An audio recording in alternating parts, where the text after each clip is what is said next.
नमस्कार। हिमालय के आंचल में बसा हिमाचल प्रदेश विकास का पर्याय, अन्य पहाड़ी राज्यों के लिए प्रेरणा का स्रोत। आपके अपने प्यारे हिमाचल प्रदेश की विविध कल्याणकारी योजनाओं पर आधारित खास कार्यक्रम हिमाचल डायरी लेकर हाजिर हूं मैं लक्ष्मी। तो चलिए कार्यक्रम हिमाचल डायरी की शुरुआत करते हैं अपने पहले सेगमेंट प्रतिबिंब से, जिसमें आपको दिखाते हैं दुर्गम पांगी घाटी के धनवास में 1 मेगावाट क्षमता के सौर ऊर्जा संयंत्र के शिलान्यास समारोह पर एक रिपोर्ट।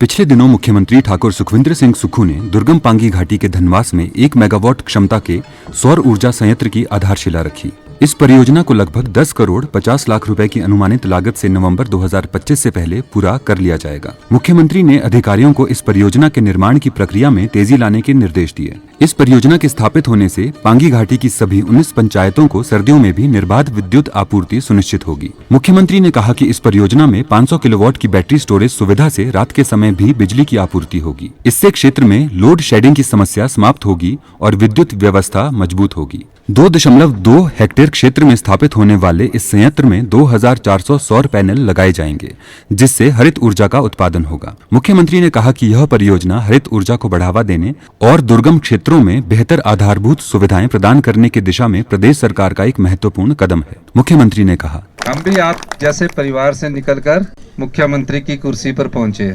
सरकारी स्कूल में पढ़ते थे, कभी हमने सोचा भी नहीं था, लेकिन राजनीतिक जीवन में आए और आप जैसे परिवार से उठकर ग्रामीण परिवेश किसान परिवार से उठकर मुख्यमंत्री की कुर्सी पर पहुंचे। इसलिए मेरा जो दर्द है वो गांव में रहता है। आपने देखा होगा कि बजट में मैंने ग्रामीण अर्थव्यवस्था को मजबूत करने के लिए कई योजनाएं लाई है। यहाँ 1 मेगावाट का सोलर पावर प्रोजेक्ट लग रहा है। यहाँ जो धूप है वो अच्छी है। 1 मेगावाट प्रोजेक्ट में जो हमारा लगेगा उसमें 16 लाख यूनिट बिजली पैदा होती है। उससे आपको 7-8 महीने जब बर्फ नहीं होगी और सर्दी में भी जो इसके सोलर पैनल है उसकी बर्फ साफ होगी तो आपको लाइट 12 महीने मिलती रहेगी। और भी सोलर पावर प्रोजेक्ट हम यहाँ लगाने जा रहे हैं। अगर कोई आपका सोलर पावर प्रोजेक्ट यहाँ लगाना चाहता है तो उसको हम 5% ब्याज पर सोलर पावर प्रोजेक्ट लगाने के लिए पैसे देंगे। आपके पास अगर 10 बीघा जगह है, 10 से 12 बीघा के बीच में 1 मेगावाट का सोलर पावर प्रोजेक्ट लगाना चाहता है, लेकिन एक का नहीं लगाना चाहते, कई बार ऐसा होता है, तो 250 किलोवाट 500 किलोवाट का सोलर पावर प्रोजेक्ट लगाएंगे। आपके घर में बैठकर 300 किलोवाट में 15 लाख रुपए की इनकम होगी। सरकार आपसे वो बिजली खरीदेगी। सरकार आपसे एक वो बिजली खरीदेगी, तो आप सोलर पावर प्रोजेक्ट भी लगा सकते हैं। गत दिनों अग्निशमन सेवा सप्ताह का समापन किया गया। आइए देखते हैं सेगमेंट विकास गाथा में। मुख्यमंत्री ठाकुर सुखविंदर सिंह सुक्खू ने शिमला जिला के बल्दिया में राज्य अग्निशमन प्रशिक्षण केंद्र में अग्निशमन सेवा सप्ताह के समापन समारोह की अध्यक्षता की। समापन समारोह के दौरान अग्निशमन विभाग के कर्मियों द्वारा अग्निशमन और बचाव कार्यों का प्रभावशाली प्रदर्शन किया गया। मुख्यमंत्री ने विभाग की आपातकालीन प्रतिक्रिया क्षमताओं को बढ़ाने के लिए 13 नए अग्निशमन वाहनों को भी हरी झंडी दिखाई। समारोह के दौरान मुख्यमंत्री ने अग्निशमन सेवा कर्मियों को उनकी अनुकरणीय सेवाओं के लिए सम्मानित किया और 14 से 20 अप्रैल तक आयोजित अग्निशमन सेवा सप्ताह के दौरान आयोजित विभिन्न प्रतियोगिताओं के विजेताओं को पुरस्कार प्रदान किए। उन्होंने शहीद स्मारक पर श्रद्धांजलि भी अर्पित की और सोलन जिला के नालागढ़ में वर्ष 2009 में ड्यूटी के दौरान शहीद हुए 2 अग्निशमन कर्मियों शहीद जोगिंद्रपाल और शहीद घनश्याम के परिवारों को 5-5 लाख रुपए की वित्तीय सहायता प्रदान करने की घोषणा की।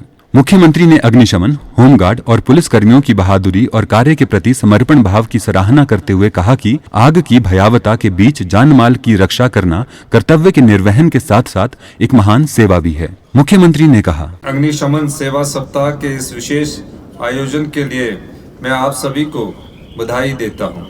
यह अवसर हमारे फायर डिपार्टमेंट की निस्वार्थ सेवा और शौर्य को याद करने और सम्मानित करने का है। हमें हमेशा याद रखना चाहिए कि आग की लपटों से लड़कर जान माल की सुरक्षा सुनिश्चित करना केवल एक जिम्मेदारी नहीं बल्कि एक सेवा धर्म भी है। प्रदेश में फायर सर्विस को मजबूत देने की दिशा में हमारी सरकार निरंतर प्रयास कर रही है। 700 पद होमगार्ड के भरने की बात कही है।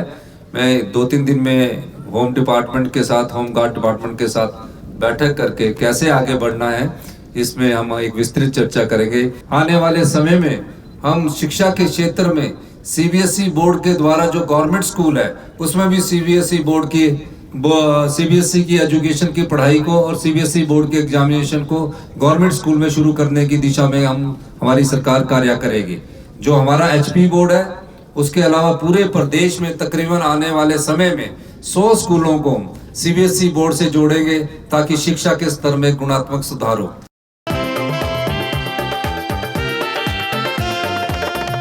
सुदृढ़ ग्रामीण अर्थव्यवस्था के संकल्प को मुख्यमंत्री ठाकुर सुखविंदर सिंह सुक्खू दृढ़ प्रयासों से कर रहे साकार। हिमाचल ने दूध खरीद पर समर्थन मूल्य देने वाले देश के पहले राज्य के रूप में बनाई पहचान। गाय के दूध के न्यूनतम समर्थन मूल्य को 32 रुपए से बढ़ाकर 51 रुपए प्रति लीटर और भैंस के दूध के समर्थन मूल्य को 47 रुपए से बढ़ाकर 61 रुपए प्रति लीटर किया। पहले जो सरकार हमसे गाय का दूध 45 रुपए लेती थी और बढ़ाकर 51 रुपए कर दिया है, और जो भैंस का दूध था वो 54 रुपए लेकर और 61 रुपए कर दिया। मैं पशुपालक होने के नाते सरकार की सराहना करती हूँ, जो कि हमारी आय का भी साधन बढ़ा है, और मैं सरकार का धन्यवाद करती हूँ। 2 किलोमीटर से अधिक दूरी के कलेक्शन सेंटर तक दूध ले जाने के लिए 2 रुपए प्रति लीटर की दर से परिवहन सब्सिडी की दी जाएगी सुविधा। दूध सोसाइटियों को दी जाने वाली भाड़ा सब्सिडी को 1.5 रुपए प्रति लीटर से बढ़ाकर किया गया 3 रुपए प्रति लीटर।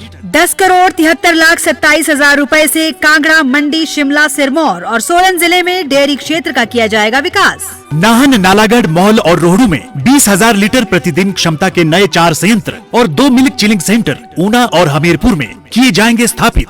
मिल्क फेड में दूध की खरीद कार्य को पूरी तरह से किया जाएगा डिजिटल। किसानों के मान, सम्मान और स्वाभिमान का रखा जा रहा ख्याल सरकार की योजनाओं से खुल रहे हैं उनके लिए खुशहाली के नए द्वार। शिमला में मुख्यमंत्री ने सेना अधिकारियों के साथ उच्च स्तरीय बैठक की अध्यक्षता की। आइए देखते हैं सेगमेंट प्रतिबिंब में। गत दिनों शिमला में मुख्यमंत्री ठाकुर सुखविंदर सिंह सुक्खू ने मध्य कमान लखनऊ के general officer commanding in chief lieutenant general Anindya Sen Gupta के साथ बैठक की अध्यक्षता की। मुख्यमंत्री ने कहा कि हिमाचल प्रदेश के किन्नौर जिले से शिपकिला के रास्ते कैलाश मानसरोवर यात्रा शुरू करने का मामला केंद्र सरकार के समक्ष रखेगा।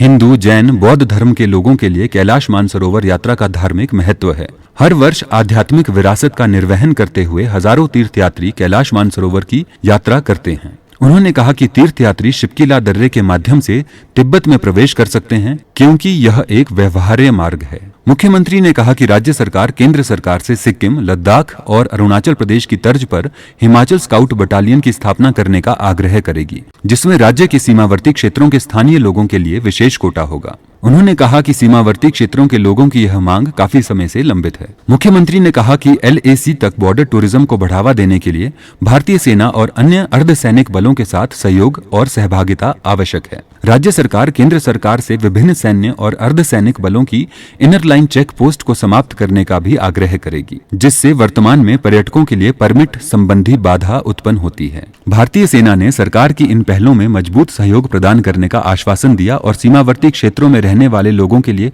बेहतर सुविधाएं प्रदान करने के लिए राज्य सरकार के साथ जलापूर्ति, बिजली और खेल क्षेत्रों में सामंजस्य स्थापित करने में गहरी रुचि दिखाई। हाल ही में वित्त विभाग की बैठक आयोजित की गई। आइए देखते हैं सेगमेंट प्रतिबिंब में एक रिपोर्ट।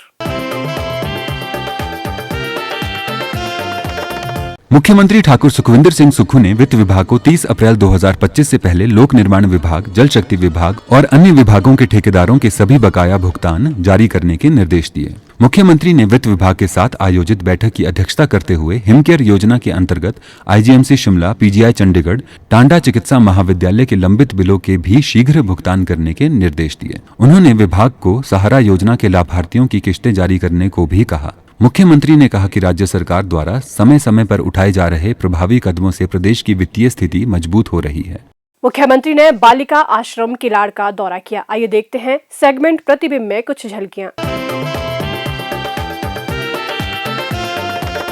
हाल ही में मुख्यमंत्री ठाकुर सुखविंदर सिंह सुक्खू ने बालिका आश्रम किलाड़ का दौरा किया और वहां रह रहे बच्चों से बातचीत की। उन्होंने आश्रम के क्लासरूम और उनके रहने के कमरों का निरीक्षण किया और अधिकारियों को आवश्यक दिशा निर्देश दिए। मुख्यमंत्री ने कहा कि राज्य सरकार ने सभी अनाथ बच्चों को चिल्ड्रन ऑफ द स्टेट के रूप में अपनाया है और शिक्षा से लेकर उनकी देखभाल की जिम्मेदारी राज्य सरकार की है। मुख्यमंत्री ने कहा कि राज्य सरकार ने कानून बनाकर उन्हें यह अधिकार दिया है। उन्होंने बालिका आश्रम किलाड़ में रह रही बच्चियों से उन्हें मिल रही सुविधाओं के बारे में भी जानकारी ली। मुख्यमंत्री ने आश्रम की सभी लड़कियों को 5-5 हजार रुपए प्रदान करने के साथ साथ शीघ्र ही उनको एक्सपोजर विजिट पर भेजने की घोषणा की। मुख्यमंत्री ने एकलव्य स्कूल किलाड़ का भी दौरा किया और बच्चों के साथ बातचीत की। सभी बच्चे मुख्यमंत्री से मिलकर बेहद खुश थे।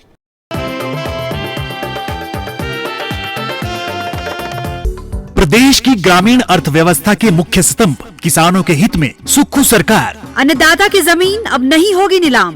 एग्रीकल्चर लोन इंटरेस्ट सबवेंशन योजना के तहत बैंकों के माध्यम से वन टाइम सेटलमेंट पॉलिसी के अंतर्गत 3 लाख रुपए के कृषि लोन को चुकाने के लिए मूलधन पर लगने वाले ब्याज का 50% हिस्सा सरकार करेगी वहन। योजना के लिए 50 करोड़ रुपए का किया गया है प्रावधान। आत्मनिर्भर हिमाचल की नींव रख रहा हिमाचल का किसान। शिमला में गत दिनों ऊर्जा विभाग की बैठक आयोजित की गई। आइए देखते हैं सेगमेंट प्रतिबिंब में एक रिपोर्ट।